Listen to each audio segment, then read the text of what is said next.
How are you today? As that falls. Doing all right. We got things falling and trying. Yeah, falling out the sky. It's just okay. We got it together. We're getting it together. That's right. So I saw that you wanted to come on the Healing Homegirls podcast. I did do a relaunch. It was Dear Mama, Hi Daddy. But I felt I was giving too much power after going through my healing journey to my parents. And when I started to heal and grow away from that, and did the inner child healing journey through therapy and positive learning. I did a course era with Penn State on positive psychology, and really kind of just took the power away in them knowing that it wasn't their fault. So I relaunched it to the Healing Homegirls.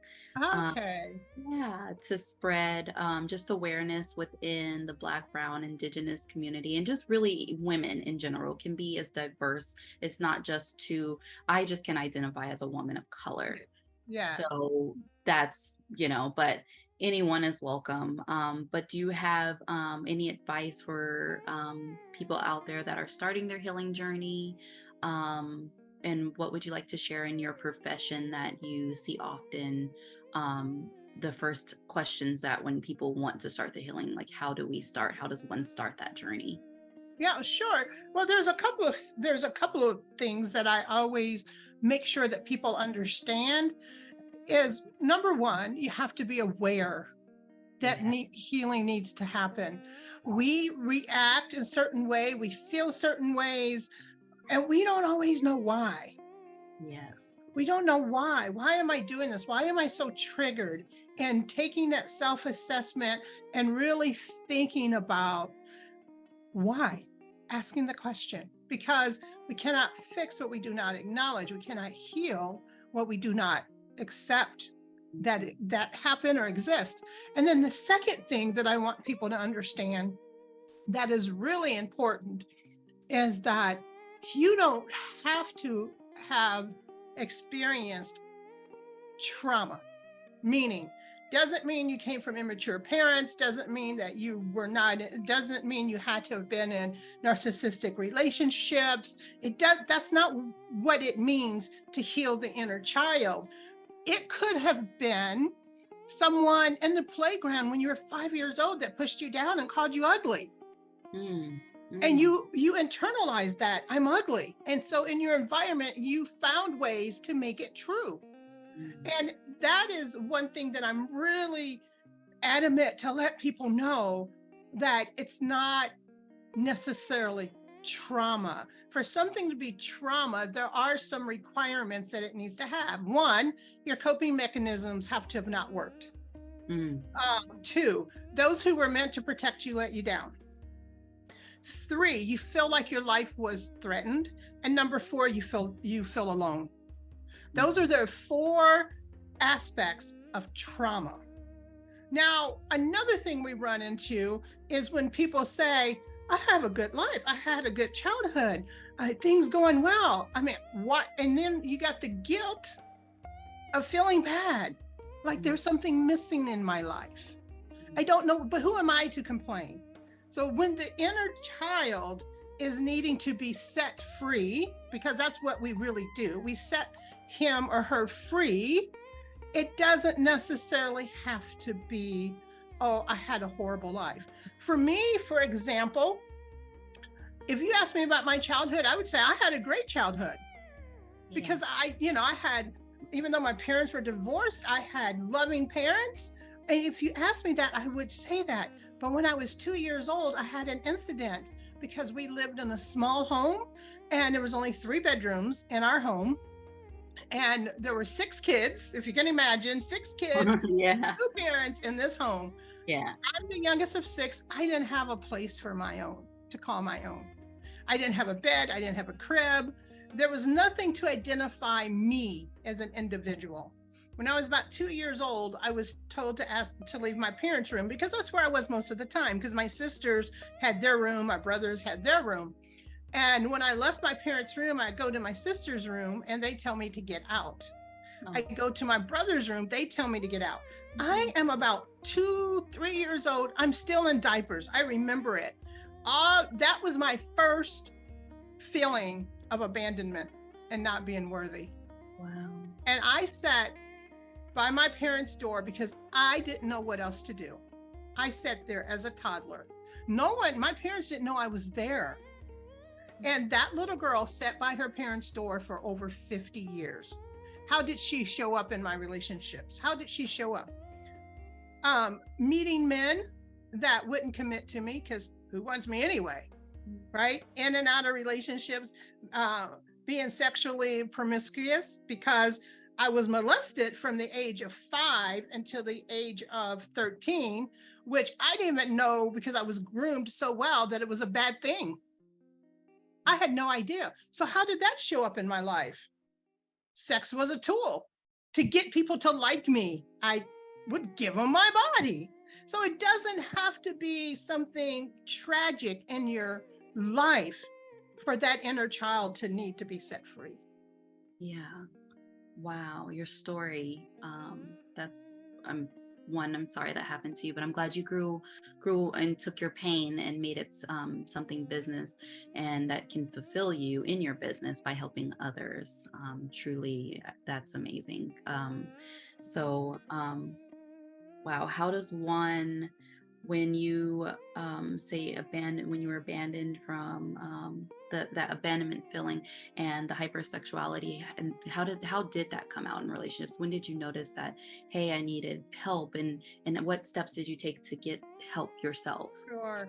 In 2017, I'm sitting on the side of my bed, not caring if I woke up the next morning. I had been in and out of depression for 30 years of my life, on anxiety medicine, off anxiety medicine. Anytime there was a breakup, I'm depressed, don't want to get out of the bed, whatever, and here we go with the meds. In 2017, I was really at my lowest point. And I'm sitting on the side of the bed, and on the table beside me, there's a bottle of pills, and anxiety pills that I had been given so many times.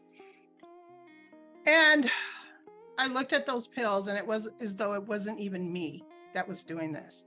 I take the pills, and this may be a trigger warning, and I unscrew that bottle and I shake them in my hand. And just as I get ready to pull them up to my mouth to take them, I hear a voice like it is sitting right beside me, like you and I right now, that said, I made you on purpose for a purpose, and this is not it. And I knew that was a voice that I call God, the voice of the divine, whatever you call it, the universe. I tell people all the time, I call it God, you can call it something else, but I believe in omnipresence. So even if you're saying universe, to me, I'm hearing God. So yeah, creator, whatever you do, creator, right? I got you. God, right? Yeah. Like right beside me. Where is you and have had that spiritual awakening to, I love that. Sorry, continue. I'm just getting excited. I'm like, yes, like healing. That's when healing starts. When you hear that voice, you have to hear that inner, it's a quiet, soft voice where it's like, it's just his omnipresence, where it's that warm feeling. Like I remember my ears getting hot when I felt my healing start, and it was overwhelming, where I'm like, okay, back to basics. I always hear back to basics. What were my basics? Okay, let me pray day and night. And it came out into what we have to flourish in and help others with. That's amazing. And everyone's journey is different, right? Yeah. Mine is on the side of the bed. Yours is praying day and night. Everybody, we all have, and that's another thing, is not to compare your journey with someone else's journey, because you were put here to walk the walk you're walking, because there's always either a lesson or a blessing in there. But you have to go through your own experiences and not compare to someone else, because at the end of the day, you really don't know what's happening with them. You're looking on the outside. So I wore a mask for I don't know how long. People thought I was happy and vibracious, and no, that's not true. I had to learn to remove that mask from me and truly feel joy. I poured out those bottle of pills, and I knew at that moment I had a heart condition. So I sought help. That's why I became a master hypnotherapist, I happen to be online. And this is what happens when you start to change, things around you change. When you change, everything changes, right? Yes. I'm just going through the internet and I see this hypnotherapist giving this free session. I'm like, Yeah. oh, I'll do that. Had never crossed my mind before. Yeah. It's crazy He how God helped will me. introduce you to things and it'll just start popping up. That's exactly how my business, I was like, when you plan your business with God, it turns out different.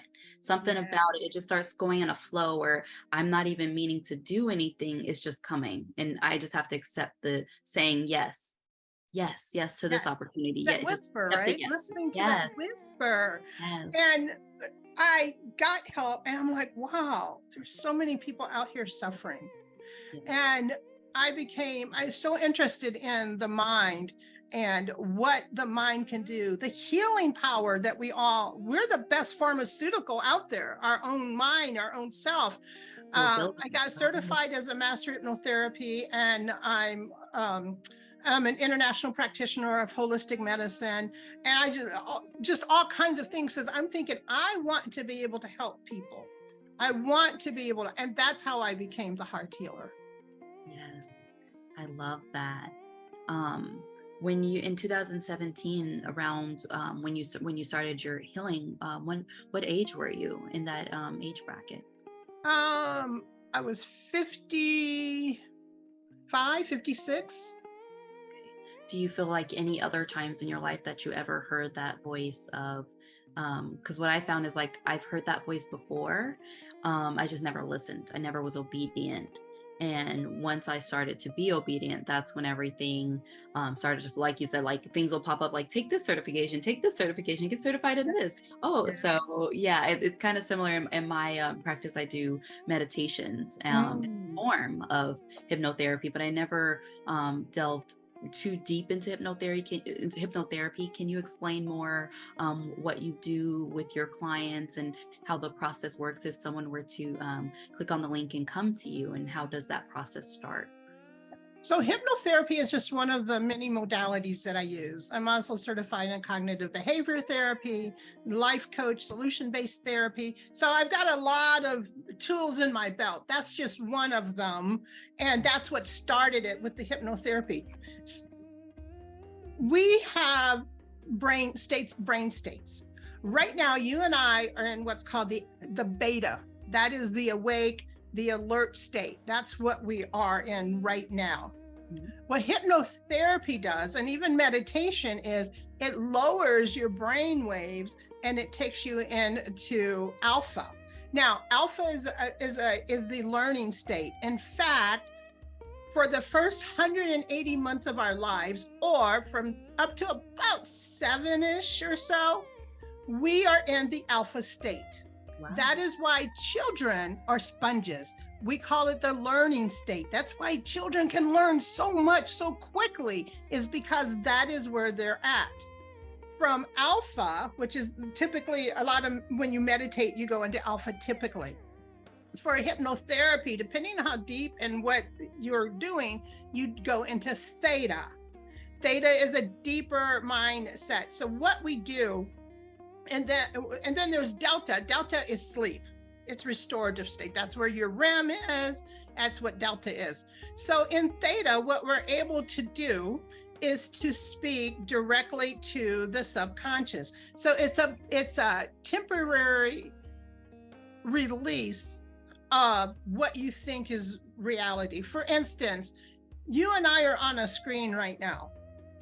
What this is just pixels. It's pixelated, right? When you read a book, it's just ink on a page, but you bring it to life, right? You bring it to life and make it and give it meaning. So in hypnotherapy, we bypass basically the prefrontal cortex, which is the reasoning side of your brain. And in other words, we stop you from overthinking. Yeah, right. Mindfulness. That's all I tell my clients, is just be mindful, because the world is always in this survival mechanism of just moving fast and fast and fast. And I'm like, with most of my clients, I even just start out teaching them how to breathe. The world has forgotten how to breathe. Just breathe with me. Breathe from your diaphragm. Hold under your ribs. Make sure your belly, breathe from your abdomen. And they're like, a lot of my clients, and I'm like, and all of them I've seen. And I'm like, the world, I'm going to take that data and just pin it to the world that we have forgotten how to even just slow down and take deep breaths. That's Yeah. not, that's that. And I'm like, and a lot of my clients are Christian, and they're like, when I do the holistic tools, and they get so scared. I'm like, holistic meaning, if we go to our blueprint, the Bible, which I read often, is it's the creator put something creative in our head for them to write journals. It's a document. Mhm. So I tell my clients, holistic tools, journal, breathing, walking, all the things that we don't realize is freedom. Yes. Yes. And Yes. so when we get back to basics, back to basics, Yes. like we can grow in our needs of healing that inner child. So it's amazing because I've been meeting so many people on the same, um, within the same spirituality walk of either Mhm. getting closer to God, growing their relationship with self, or just healing in general, generational curses. Yes. My mantra: when you heal one person, you heal 7 generations in their past and 7 generations in their future. Yes. Yes. I love that. I love that. That's beautiful. My mission on earth that was given to me is to heal the world one heart at a time. I love that. And I say that with a caveat that I have never healed anyone. Mhm. All I am is a guide. Yes. And to take them to those dark spaces where they know that they're not alone, because we cannot heal what we do Leave not them, yeah. acknowledge. And we can't And leave if them alone in their pain. That, That's right. And if we do not acknowledge that, we will start to bleed on people who did not cut us. And taking someone to those dark in a safe space, because they have to feel safe to be able to go, because it's scary. Who is wants to nothing go back scarier than there? going in Who wants backwards. to, Nothing. who wants to go back to those memories? I had a Mhm. client. One of the techniques I use is emotional freedom techniques, and I had a client that said, "Oh, a woman tried that with me before, a practitioner. It didn't work." And I said, "Well, I guess you'll just stay the way you are for the rest of your life, then, right?" Now you have to She's be like, willing. and so now she's like, "Well, no." Yeah. Yeah. I Hold on. said, "Okay, Tell me more. okay, exactly, right." And as it turned out, that was the modality that did I use most, because a lot of this work, those of us who are light workers, it's very intuitive. A lot of it is we know. So when people say, what makes you different? And it's because of my intuition. I've been intuitive since I was a child. I've always known the things. Now, I didn't understand it. I've always been a healer. I didn't understand it. When I was a child and I remember someone would hurt or not feel well, and I would just know it. And I would take my little hands and I would pat them, maybe on their back, maybe on their chest, or maybe on their leg. I didn't realize, and I would say, it's going to be okay. I didn't realize that was a gift at that time, right? Just as a little child. I say that to say we all have it within us. And you mentioned listening to that whisper that I call God's whisper. When the prophet was in the cave after beaten 400 of Ammon's men, 400 outnumbered everything. Just because a woman says, "I'm going to unalive you in 24 hours," and so he runs. Now, this is a prophet who has seen fires and earthquakes and all these great things, runs into this cave, and then God whispers, "What are you doing here?" And so I ask my clients, "Where are you? What are you doing here? You do not belong in a place of pain, unworthiness, lack of self-confidence." My client, when I first met her, she could not even say "I love you" to herself. She could not. She didn't drive because she didn't trust herself. Now she's always sending me pictures of her drives now. She's like, I'm I doing love it. when that happens, right? It's your clients just flourishing and they always want to thank me. I'm like, nope, it's God. It's God. I'm just the vessel. When you ask to be God's vessel, he will work it. And also, do you being religious, do you know your gift as a prophetess? Do you know? Have Well, you I'm studied not that? religious. I'm spiritual, which is a Spiritual? little bit of Yeah. a difference, right? Yeah, well, You know, spiritual. Sorry, I spirituality too. I'm spiritual, so but I do believe in God, and if you believe in the Bible, when you become a healer, I'm just gonna suggest a book. yeah. The prophetic responsibility. I think Uh, all healers should read this book. It is amazing. The prophetic responsibility will kind of delve into the spirituality of our prophetic skill, that it's not a gift, it's an actual office. so And yes, so I have three. yeah. My number one is exhortation, in that I have the spoken word and I can unite people for a common goal. So number one is exhortation. Number two is shepherding.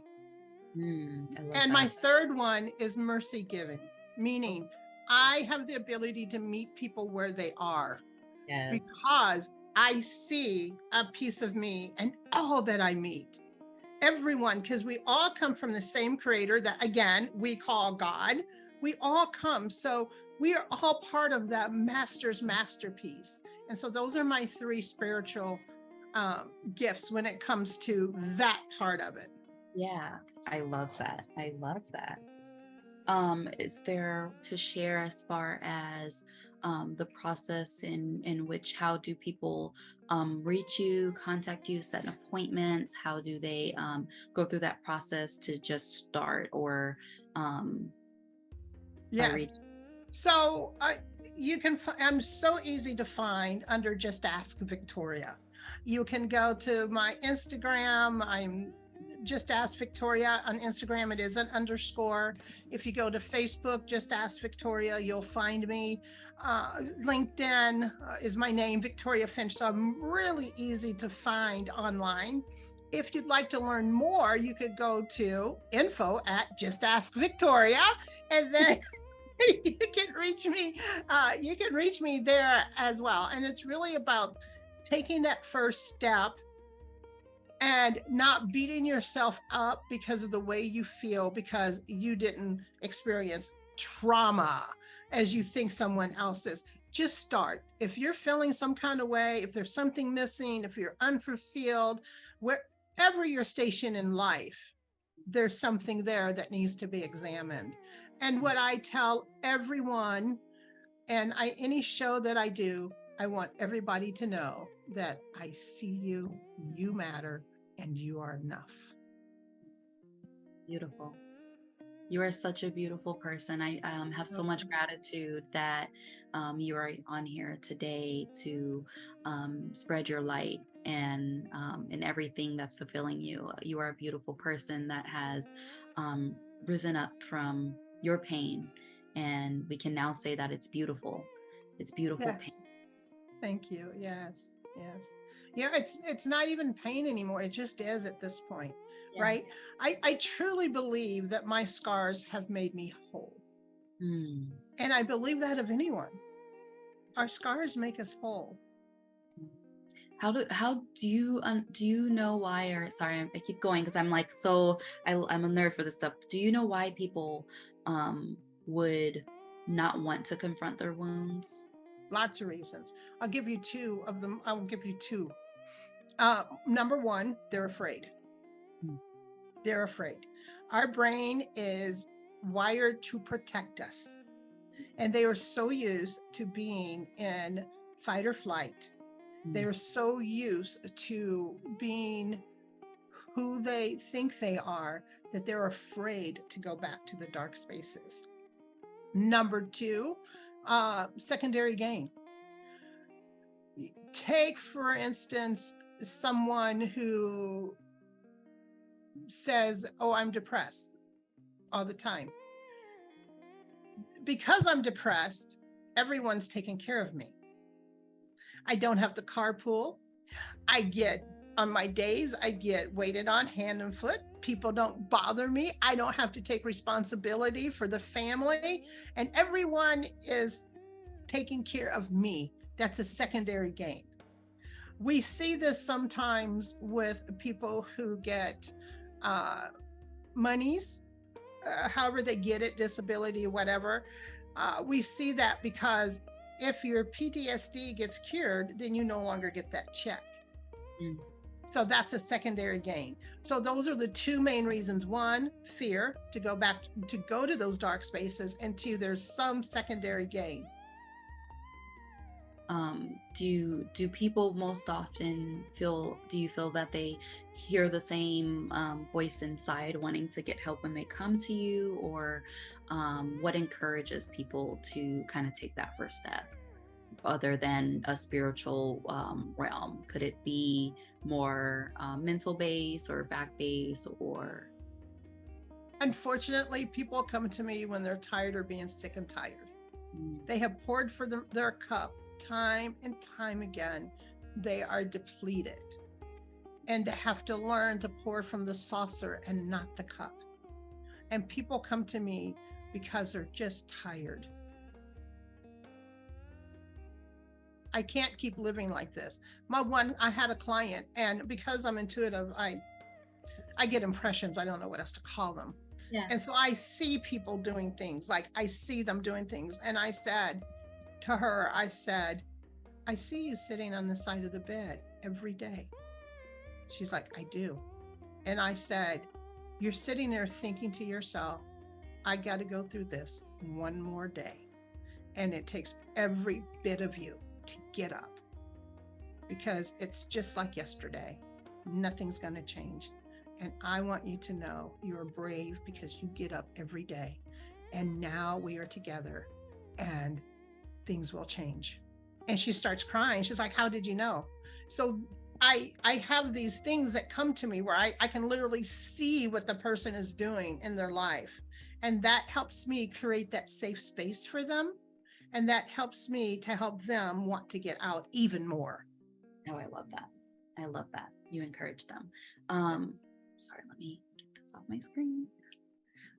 When they do come to you, is the process of that, is it hourly? Is it just, is it virtually? Is it in-person office? Yeah, it's virtually. I do meet my clients virtually. Thanks, COVID, for realizing that I can do that. Yeah. I would have never thought. Like, yeah, I know, me too. I'm like, I don't like going outside. People who me? God, are you sure you want me? No, right? It's like, yeah. He's like, I gave you a laptop. Use it. Oh, okay. Yeah, and what makes that great is that I'm able to help people no matter where I am, right? So it really expanded my reach just from my locality to around the world. And that's the beauty of the internet, is to be able to the time we're in. I tell people all the time, we have what our parents didn't have. So I even more see why it's not my parents' fault. They didn't have the resources to get the help that they needed. They just walked around with those kind of unseen wounds or ignored wounds that that spewed onto children, which I say it's people say it's generational trauma, or I'm like, it's a generational curse. Leviticus, if you read Leviticus 26, there is a generational pattern that starts to happen when the parents don't get help typically. Even if it's not a certain abuse, there's emotional abuse that kind of we're not aware about. At least I know for in my community where I grew up in the projects of Denver, Colorado, which aren't as worse as, it wasn't like California's projects, but it was still the projects. It was still a lower, income level, charity given. But I've seen every parent spewing their hurt, whether it was cursing them out, giving them verbal abuse. Not every time they were getting hit or abused, like in my situation. Sometimes it was just emotional abuse. We would literally sit at the playground together crying about what our parents are discouraging and ridiculing, criticizing us over. So do you have any advice? What age groups do you You know when you have reached a place of healing is when I work with a lot of women and people who literally use the word hate. I hate my parents. Yeah. I don't care. I know they birthed me, and there's a lot of guilt around that. It's a lot of guilt. You know, these are my parents. I'm supposed to love them, even though they didn't love me. And they're always still seeking validation from their parents. One of the ways you know that you've healed is when you can look at your parents and know they did the best they could with what they had. Imagine, and I will often say to my clients, imagine being your mom. Yeah. What might she had to have gone through to become that person, right? And when we're able to look at those who have hurt us, and now that doesn't mean you forget. Yeah. It's not what this means. Yeah. You don't forget it. You don't diminish how you feel about it. But when you can look at them and say, yeah, whatever, I feel sorry, I love her, whatever, that's when you've really reached the healing. When you can look at that person, pray for them if that's what you do. And I have some clients who will never talk to their parents again. Yeah. Well, that's okay. So I don't see that as sad. I see that as a healed person who has accepted their boundaries. Amen. I'm in no contact with my mother as of it's been 4 years. Yes.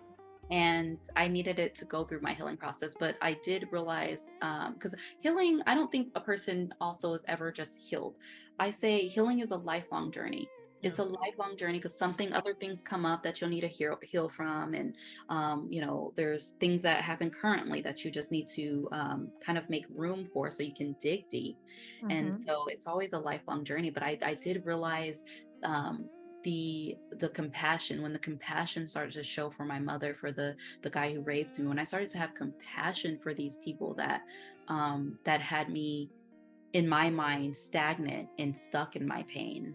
That's when I really started to grow and distance myself from it, where it became easier to talk about them without a harshness or a like you said, that type of hatred. I never use the word hate because it's just the person I've always been, but a type of tone. There's a tone that always was brought up when speaking about them. Yeah. So the compassion, when that compassion came, I forgave everyone. And a part of forgiveness, I tell my clients, like, give yourself permission to be angry at first. That there's a cycle, there's a stress cycle, and there's a forgiveness cycle, and there's a feeling. So all these emotions that we suppressed and never felt, go through them all and allow yourself to not have just misplaced anger where you're being diagnosed as bipolar. It might just be that you haven't placed your emotions correctly because they were suppressed for so long. So well, your emotions are never wrong. That's one thing I make sure.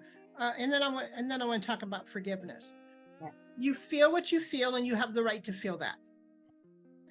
How do you act upon that emotion? If you're going to be self-destructive, or if you're going to put a hole in the wall, that's a discussion that needs to be had. Yeah. But feel it.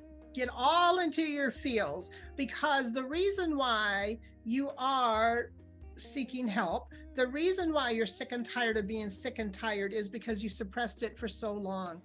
I mean, I've had clients who said, I wasn't allowed to cry. This is the first time I've ever cried. I knew if I cried, I had a beating coming. Yeah. Yeah. My mom's whole mantra was man up. And she stopped one day when I shouted, I'm not a man, like, yes. So yeah, I felt that. I'm sorry, keep going. I felt your client there. And then the thing with forgiveness, you had asked me earlier about how are three things that get away, and I mentioned acknowledgement, self-forgiveness. Yes. A lot of times we blame ourselves. If I hadn't been so mouthy, if this, if that, if only I was. Healing always starts with self-forgiveness. Forgive yourself for anything you've said, anything you've done. Forgive yourself. One of the first assignments that we do is to write 100 times, I forgive myself for my part in this situation. Most people get to about 37 to 50, and then they get it. They get it. It wasn't your fault. You weren't in the way. They were dealing with what they were dealing with. And forgiveness of yourself is a great place to start. I love that. I love that. And you gave a free tool. So everybody who comes on here and listens to this, write 100 times that you forgive yourself. I love that. I love those after that. I love anything affirmation related. That's amazing. I'll give another tool because you mentioned affirmation. Yes. Affirmations for many people simply do not work. The reason that they do not work is because the brain is perceiving it as a lie. It stops at the brain stem. It does not go into the subconscious. And a lot of times affirmations don't work. So here's a tip. Noah St. John wrote a book, Affirmations. Our brain and our subconscious is designed to answer questions we give it. And the quality of our lives can be based on the qualities that we ask ourselves. So if you're telling yourself, I'm beautiful, I'm loving, I'm kind, and every day you wake up and you're like, I'm not feeling it, try something called an affirmation. How is it I'm so beautiful? What makes me so smart? Why do people love me? And when you start with the questions, your brain, you'll start finding things in your environment to make those things true. And then you will start to become those things. So there you go. Oh, I absolutely. Thank you. I love that. Yes. Girl, I'm gonna make a tweet later. That's amazing. Oh gosh. The book is Affirmations by Noah St. John. It's his concept. And when I do that with my clients, it changes the energy. Oh, it has to. I mean, that even as you're talking about it, I'm like, that is amazing to look at. That like that, because I just do like gratitude tools where, you know, the A through Z of just everything and start with the lowest thing that you would I call a blessing. So I see people that can't walk, I literally will put walking. People can't talk, I put talking. People can't hear, I put hearing. You know, I just put the simplest things that we are blessed with. It's really a blessing because at any point we're disposable. They can be taken away. So I do things like gratitude tools, but I've never heard anything like that. And I feel already like, you know, I do that naturally, but to have to do it every day in replace of affirmations is like, yeah, that kind of fine tunes, you know, there's a fine tunement that would happen with asking yourself questions of why do you think this? It's challenging yourself to actually believe it. And I love that. I love that. So, and you've activated your reticulating activating system in your brain. So your brain is now looking to answer those questions. That is why when we are trying to come up with a name or trying to find something we lost, if we just stop thinking about it, all of a sudden it's like, oh, that's what I did with it. Because your brain's working on that question the whole time. Yeah. Oh, that's amazing. So yeah, thank you so much today for joining the Healing Homegirls and giving all your great advice. I really appreciate you. Is there any last words you want to leave us with? Look at your life. Look at those around you. You set your boundaries and you get to decide how you want to live this life. And as always, I see you, you matter, and you're enough. I love that. Thank you so much for joining us today.